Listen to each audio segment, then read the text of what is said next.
शीर्षक रहेको छ अल्झिएको जीवन। गुडिरहेको बस, गुडिरहेको पाङ्रा र त्यस्तै गुडिरहेको जिन्दगी, गन्तव्य बिनाको बस आफ्नै रफ्तारमा। त्यत्तिकैमा आएको झ्यालको त्यो चिसो हावा र बेला बेलामा झुल्किएको त्यो घामको किरण साँच्चै आफ्नै जिन्दगीको ताल लागिरहेको थियो, जहाँ कतिखेर खुसी उदाउँछ र कतिखेर खुसी अस्ताउँछ पत्तो हुन्न थियो। बाहिर कतै हरियाली थिए त कतै सुक्खा।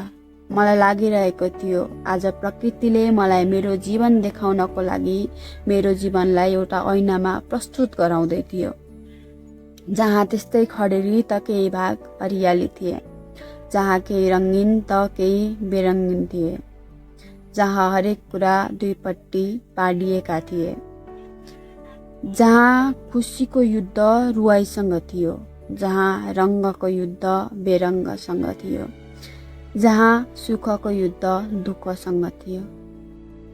बस महाभारतको युद्धको उपनाम दिन मिल्ने थिएन, नत्र यी सबैको चक्रव्यूहमा जीवन नमजाले अल्झिएको थियो मेरो।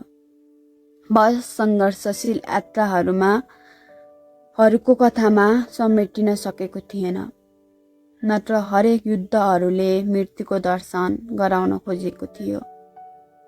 बस हार खाने कुनै अप्सन थिएन मसँग, बस हार खाने कुनै अप्सन थिएन मसँग, नत्र हरेक युद्धले बार बार मलाई हराउन कोसिस गरेको थियो।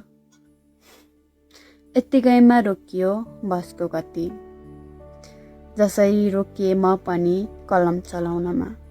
रोकियो या भनौँ गुम्सिए अझै मनभित्र गुम्सिएका अनेकौँ भावहरू। जसरी रोकियो बसको रफ्तार, त्यसरी नै रोकियो मेरो कलम पनि। धन्यवाद।